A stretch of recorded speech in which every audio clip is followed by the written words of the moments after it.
सर्वांचे नेते आदरणीय दादा, आदरणीय प्रफुल्लभाई, आदरणीय तटकरे साहेब, नवाब मलिक साहेब, सुनेत्रा वहिनी, सर्व आमदार, माजी आमदार, खासदार, सर्व जिल्हाध्यक्ष, सर्वच पक्षाचे पदाधिकारी, मीडियाचे प्रतिनिधी, पत्रकार बंधू आणि भगिनींनो, आजच्या या चिंतन शिबिरामध्ये आम्हाला जो विषय दिला होता पन्हाळा गट, कृषी व शेतकऱ्यांचे हक्क, आपल्या सर्वांना माहिती आहे की आपला पक्षाचा जो पाया आहे तो ग्रामीण भागामध्ये अधिकचा आहे आणि ग्रामीण भागामध्ये शेती हा विषय खूप महत्त्वाचा आहे। त्यामुळे निश्चित प्रकारे आपल्या पक्षाला आणि आपण ज्या ठिकाणी आपण सर्वच पदाधिकारी, सर्व लोकप्रतिनिधी काम करतो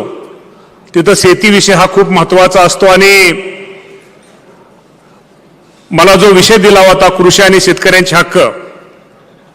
आज राज्याचा कृषी मंत्री म्हणून मी आपल्याला एवढं सूचित करतो की निश्चित प्रकारे आपण सर्वांनी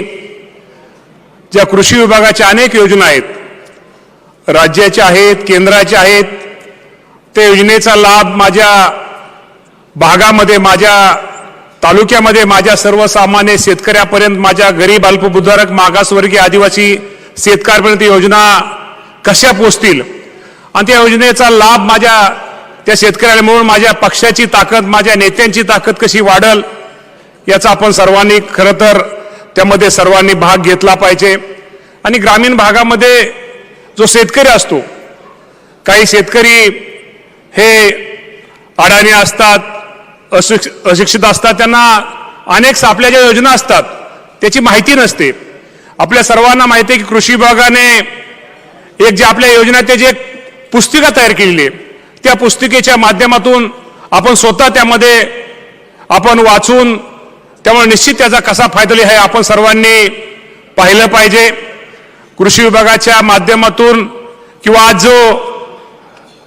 आम्हाला जो पन्हाळा गट दिला होता त्यामध्ये अनेक आमचा जे पन्हाळा ग्रुप समूहाच्या वतीनं तटकरे साहेब, दादा, प्रफुल्लभाई आम्हाला अनेकांनी सूचना केल्या। आता खरं तर ती सर्वप्रथम सर्वांची सूचना होती की शेवटी ही गोष्ट खरी आहे, त्यांनी शेवटी ती सूचना समूहाची सूचना होती। आज शेतकरी आपल्या सर्वांना माहिती आहे की कधी दुष्काळ पडतोय, कधी अतिवृष्टी होते, कधी तो जो शेतामध्ये जो पीक घेतो त्याला बाजारभाव नाही आणि अशा अडचणीच्या काळामध्ये आमच्या समूहामध्ये सगळ्यात पहिल्यांदा कर्ज झाली तर माझ्या शेतकऱ्याला ती कर्जमाफी दिली पाहिजे हे माझ्या शेतकरी बांधवांनी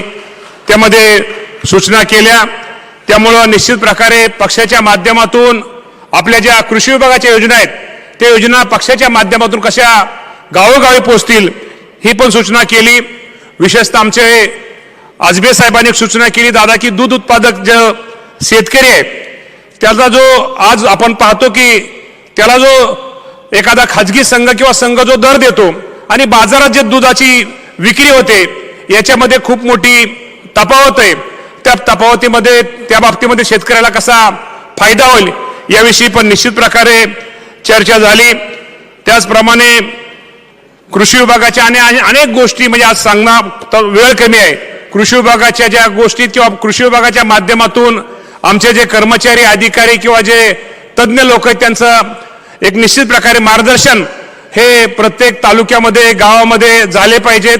आपण पाहतो की त्याचप्रमाणे दुसरे त्यांनी महत्त्वाची सूचना केली की जे गटवाईज आपण तालुका वाईज प्रशिक्षण शिबिर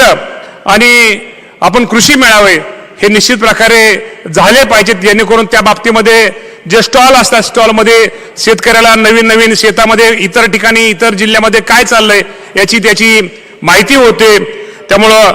मी अधिक जास्त न काही करता निश्चित प्रकारे आमच्या ज्या समूहाने सूचना मांडल्या त्याच्या निश्चित प्रकारे आम्ही अध्यक्षांना, दादांना त्या बाबतीमध्ये आम्ही त्याचा नोट देऊ। परंतु निश्चित प्रकारे या कृषी विभागाच्या माध्यमातून मी आपल्याला एवढंच सूचित करतो की भविष्यामध्ये आपण सर्वजण निश्चित प्रकारे या माध्यमातून एक चांगलं काम करण्याचा प्रयत्न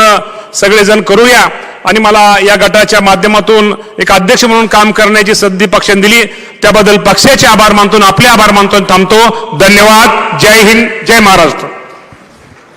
मनपूर्वक धन्यवाद आदरणीय मंत्री महोदय. यानंतरचा गट होता, त्या गटाचं नाव आहे राजगड आणि या राजगडाचे गटप्रमुख माननीय श्री शिवराज आढळराव पाटील यांना मी सन्मानपूर्वक मंचावर आमंत्रित करते आणि त्यांना विनंती करते की त्यांनी झालेली चर्चा संक्षिप्त रूपात मांडावी.